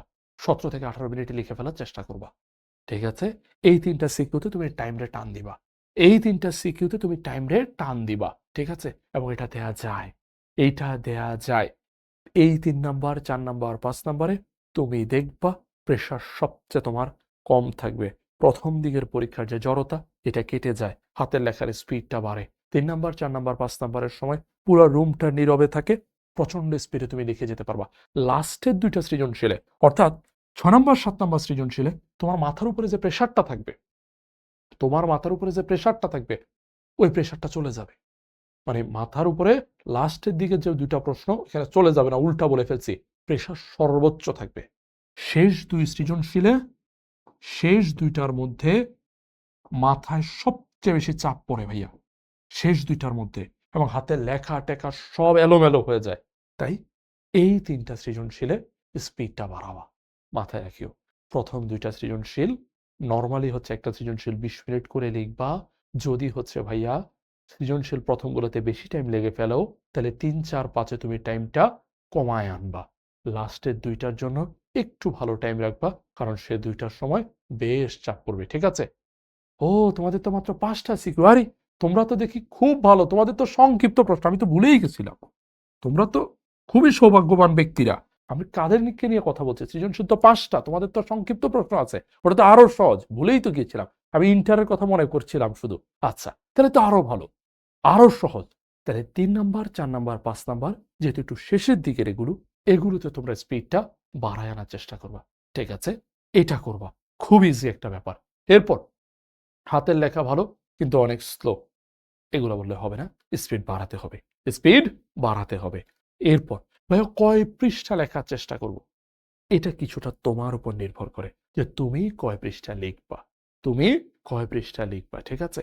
তুমি চেষ্টা করবা যে ভাইয়া একটু বেশি করে লেখার জন্য, একটু বেশি করে লেখার জন্য, ঠিক আছে? 3 পৃষ্ঠার উপরে যেন যায়। 3 পৃষ্ঠা খুবই কম, ঠিক আছে? তো 3 পৃষ্ঠার উপরে যেন একটু যায়। 3 পৃষ্ঠা মিনিমাম, মিনিমাম এটার উপরে যেন যায়, এটা নিচে নামিও না প্লিজ, এটা নিচে নামিও না, ঠিক আছে? 3 পেজ মিনিমাম, মিনিমাম, ঠিক আছে? এর উপরে যাওয়ার চেষ্টা করবা, ঠিক আছে? এবার জ্যোতি বলতেছে ভাই স্পিড কিভাবে বাড়াবো, স্পিড লিখে লিখে বাড়ানোর চেষ্টা করবা। তারপরও যদি জ্যোতি স্পিড না বাড়ে, তাহলে কি করবা? তাহলে হচ্ছে পৃষ্ঠার মধ্যে একটু ফাঁকিবাজি করবা। ফাঁকিবাজিটা কি আমি এখনই বলে দিতেছি। যাদের হাতের লেখার স্পিড কম, তারা পয়েন্ট দিয়ে দিয়ে লিখবা, পয়েন্ট দিয়ে দিয়ে লিখবা। পয়েন্ট দিলে যেটা হয়, পুরো লাইনটা আর এতটুকু পর্যন্ত শেষ করতে হয় না। পয়েন্ট শেষ, লাইন শেষ, পয়েন্ট শেষ, লাইন শেষ, পয়েন্ট শেষ, লাইন শেষ। পয়েন্ট দিয়ে লিখবা। পয়েন্ট দিয়ে লিখলে লেখা হবে দেখতে সুন্দর, লিখতে হবে কম। লেখা হবে সুন্দর, লিখতে হবে কম। সো দ্যাটস ওয়াই টাইমটা কম লাগবে। ইজি। সামনে আসো এবার। আচ্ছা, এরপরও সৃজনশীলে কিভাবে ভালো একটা মার্ক পাওয়া যায়, এটা নিয়ে তোমরা এই মানুষটাকে চেনো। উনি আমাদের বড় ভাই শাহিদিন ভাইয়া। শাহিদিন ভাইয়ার চমৎকার একটা ভিডিও আছে, শিখো। ইউটিউব চ্যানেলে গেলে তোমরা এই ভিডিওটা পাওয়া, একটু ভিডিওটা দেখে নিও, তাহলে হয়ে যাবে সৃজনশীলে ভালো নাম্বার পাওয়ার টেকনিক। এবার একটু সামনে আসি। তারপর বহু নির্বাচনী প্রশ্ন বা এমসিকিউ প্রশ্ন কিভাবে উত্তর করবা। অনেক সময় দেখা যাবে তুমি অনেক কিছু পারবা না, তো সেক্ষেত্রে তুমি বর্জন পদ্ধতি অ্যাপ্লাই করবা, ঠিক আছে? অর্থাৎ তোমার সামনে কিচ্ছু না হোক, অপশন তো ভাইয়া 4টা আছে না? তুমি মনে করো উত্তরটা জানো না, উত্তরটা জানো না, কিন্তু তুমি এটা জানো গ, ঘ, এই দুটা হবে না, তাহলে এবার তুমি দাগাও ক আর খ এর মধ্যে কোনটা হওয়ার পসিবিলিটি বেশি। এইভাবে একটু চিন্তা করবা। পুরোটা প্রশ্ন এমসিকিউ উত্তর করার সময় পুরো প্রশ্ন মনোযোগ দিয়ে পড়বা, অপশনগুলো পড়বা, তারপরে ওএমআরে ঠিকঠাকভাবে বৃত্তটা ভরাট করবা। অ্যান্ড প্লিজ সিরিয়ালটা ঠিক রাখবা, উল্টাপাল্টা সিরিয়ালে যাও না। উল্টাপাল্টা সিরিয়ালে যদি একবার যাও, তোমার পরীক্ষা শেষ। উল্টাপাল্টা সিরিয়াল করলে তোমার পরীক্ষাটা শেষ হয়ে যাবে। সো প্লিজ সিরিয়ালটা ঠিক রেখে পরীক্ষা দিবা। ইজি। সামনে আসো। তারপর কিভাবে রিভিশন দেওয়ার চেষ্টা করবা, শেষ মুহূর্তে কিভাবে রিভিশন দিবা। বিগত বছরের প্রশ্ন একটু দেখার চেষ্টা করবা। প্রশ্ন যদি না দেখতে পারো, যে টপিকগুলো আমি বলে দিছি, যে টপিকগুলো আমি বলে দিছি, এগুলা দেখবা। এরপরে একটা মাইন্ডে ম্যাপ করবা, অর্থাৎ নিজের মাথায় বসে বসে ভাববা, চোখটা বন্ধ করে ভাববা 2 নম্বর অধ্যায়টা পারি, 2 নম্বর অধ্যায়ের এটা কি জিনিস, 3 নম্বর অধ্যায়ের এটা কি জিনিস। এইভাবে তুমি ভাববা, চোখ বন্ধ করে ভাববা। তুমি যদি নিজের কাছে মনে হয় যে এটা তো পারি, পরের জিনিসটা টপিকটা ভাবো, পরের টপিকটা ভাবো। এইভাবে টপিক ধরে ধরে তুমি ভাবতে চেষ্টা করবা। এরপর ফ্ল্যাশ কার্ডের ব্যবস্থা। কোনো একটা টপিক যদি না পারো, একটা জায়গায় লিখে রাখো, যেন ওই কার্ডটা বারবার তোমার সামনে আসে, তাহলে হয়ে যাবে। তারপর 80-20 রুল মানার চেষ্টা করবা, ঠিক আছে? অন্তত যে কোনো একটা টপিকের তুমি যতটুকু পড়তেছো তার অন্তত ৮০% যেন মনে থাকে। এরপর আবার রিভিশন দিবা, বাকি 20% তোমার ভিতরে চলে আসবে। আর এইভাবেই তুমি একটা কিছু বারবার এখন রিভিশন দেওয়ার চেষ্টা করবে। ওকে, এই ছিল মূলত আমাদের আলোচনা আজকের এই ক্লাসটাতে। আশা করি তোমরা যারাই এই ক্লাসটা দেখেছ, অর্থনীতির সৃজনশীলের জন্য পুরোপুরি একটা ধারণা পেয়ে গেছো। এর পাশাপাশি তোমাদের এখন দরকার এমসিকিউর জন্য একটা মাস্টার ক্লাস, তাই না? কোনো টেনশন নিও না, এমসিকিউর ক্লাসটা আমি রেকর্ড করছি, সেটা তোমরা পেয়ে যাবা। এর পাশাপাশি যারা আমরা আজকে দেখেছি, আমাদের সজিতা ছিল, যা ও হচ্ছে একদমই কিছু পড়েনি, ওর জন্যেও আমরা আরেকটা ভিডিও রেডি করছি। যারা ওই ভিডিওটা দেখলে, ওই ভিডিওটা বেশ বড়, অবশ্য 6 ঘন্টার একটা ভিডিও হচ্ছে, 6 ঘন্টার ওই ভিডিওটা দেখলে যে কিচ্ছু পড়ে নাই, সেও আশা করি সব টপিক পারবে। ঠিক আছে? সো আরো 2টা ভিডিও আসবে, আরো 2টা ভিডিও আসবে, নিশ্চিন্ত থাকো। সেই 2টা ভিডিও দেখলে পেরে যাবা। আর এই ভিডিওটা তাহলে কিসের জন্য, বা এই ক্লাসটা কিসের জন্য? টপিকগুলা বলে দিলাম, এখন নিজে পড়ো। টপিকগুলা বলে দিলাম, এখন নিজে পড়ো। আর এরপর আমি আরো 2টা ভিডিও ইনশাআল্লাহ তোমাদেরকে দেব। ভালো থেকো তাহলে তোমরা সকলে। ইনশাআল্লাহ যথেষ্ট ভালো একটা পরীক্ষা হবে। দুশ্চিন্তা করো না, দেখা হবে সফলতাতে। ভালো থেকো তোমরা সকলে। কথা হবে অন্য কোনো ক্লাসে, পরবর্তীতে অন্য কোনো সময়ে। আল্লাহ হাফেজ তোমাদের সবাইকে।